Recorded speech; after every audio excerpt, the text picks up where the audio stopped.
வணக்கம் நண்பர்களே. என் வீட்டு மொட்டை மாடியில் நான் திராட்சை செடி வச்சுருக்கிறேன்.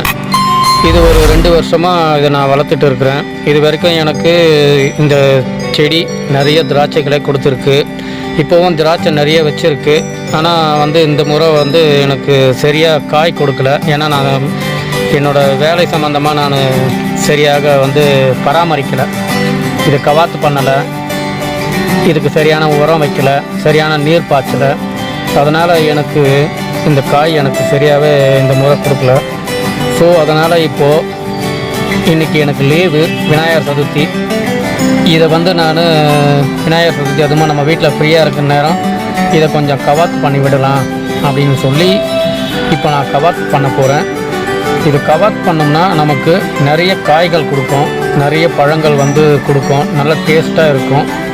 வாங்க கவாத் பண்ணுறது எப்படின்னு பாருங்கள். கூடவே நீங்களும் செடி வளர்த்து இது போல் செடிகளை இயற்கை முறையில் வளர்த்து நல்ல கனிகளை திராட்சை செடியை வீட்டையே வளர்க்க முடியுன்றதுக்கு இது ஒரு சாட்சி. நீங்களே பாருங்கள்.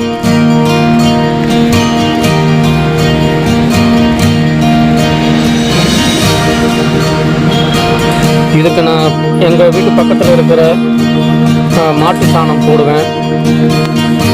செக்கு எண்ணெய் ஆட்டுற இடம் இருக்குது, அங்கே போயிட்டு எள்ளு புண்ணாக்கு, கடலை புண்ணாக்கு இது வாங்கிட்டு ஒரு பேக்கெட்டு 40 ரூபா தான். வாங்கிட்டு அதில் தண்ணியில் கரைச்சி அது தேவையான சத்துக்களை இயற்கையான முறையில் கொடுத்து இந்த காய்களுக்கு ரொம்ப சத்தாக இருக்கும். இதெல்லாம் கவர் பண்ணால் தான் காய் நல்லா வரும். நீ இது பண்ண நான் எடுக்க நான் எல்லாத்தையும் கட் பண்ணிட்டேன். இடம் வீடியோ கொஞ்சம் லென்த்தாக போகுது, அதுவும் இல்லாமல் கவர் பண்ண வேண்டியது நிறைய இருக்குது. ஸோ நான் கொஞ்சம் ஃபாஸ்ட்டாக ஓடுற மாதிரி செட் பண்ணிடுறேன்.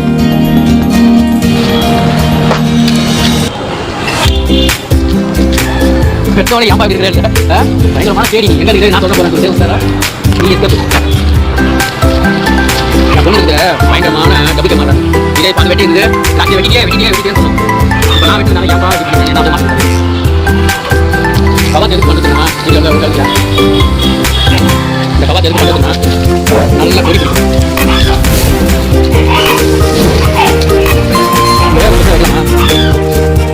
இந்த வேர் பிடிச்சி பாருங்க. இந்த வேர் நம்ம இந்த கரையை கட் பண்ணி கீழே வச்சு வச்சோம்னா இதுலேருந்து ஒரு பொடி வரும். இதான் ஒரு போய் நகையை வச்சுருக்கேன். அப்புறம் அப்படி காட்ட பாருங்க.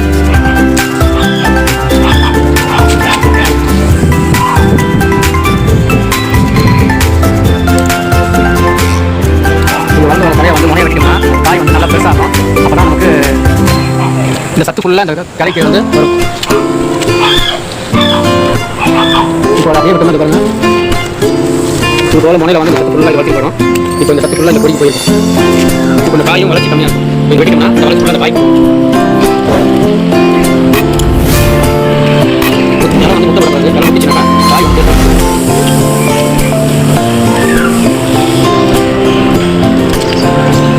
நம்ம கட் பண்ணோம்னா உடனே காய் நல்லா இன்னும் வளர்ச்சி வரும், புதுசாக கிடைக்க வரும்.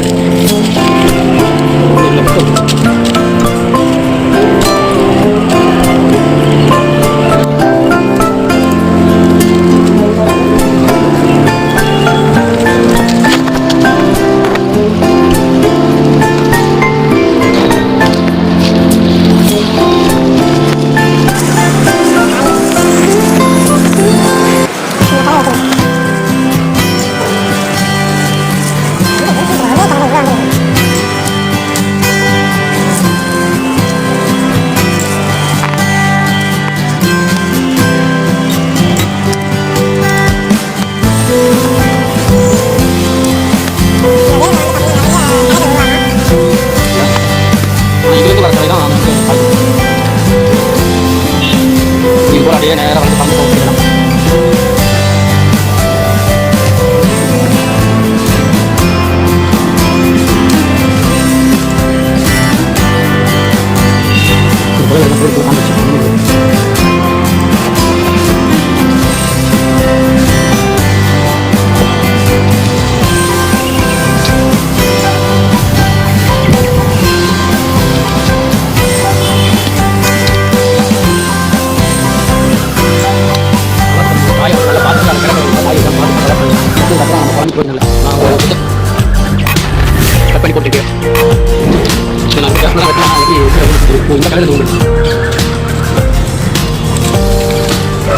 கலர் பண்ணும்போது இது போல கலர்லாம் நிறைய காய்கறி காய் பிடிக்கிறது முன்னாடி கலர் பண்ணிடணும்.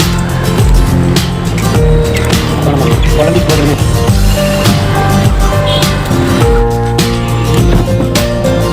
இது போல் நம்ம வந்து கிளைகளை கட் பண்ணி விட்ட பிறகு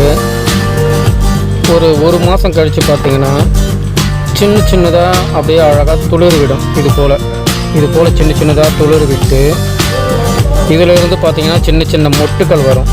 சின்ன மொட்டுக்கள் வந்து அது பார்க்குறதுக்கே ரொம்ப அழகாக இருக்கும். இது போல் அழகாக இருக்கும் அந்த மொட்டு கொஞ்சம் கொஞ்சமாக அப்படியே விரிவடைஞ்சு இதிலிருந்து கொஞ்சமாக சைடு கிளைகளாக வரும். அந்த சைடு கிளையெல்லாம் வந்து அதுலேயும் பார்த்திங்கன்னா இது போல் மொட்டு வைக்கும்.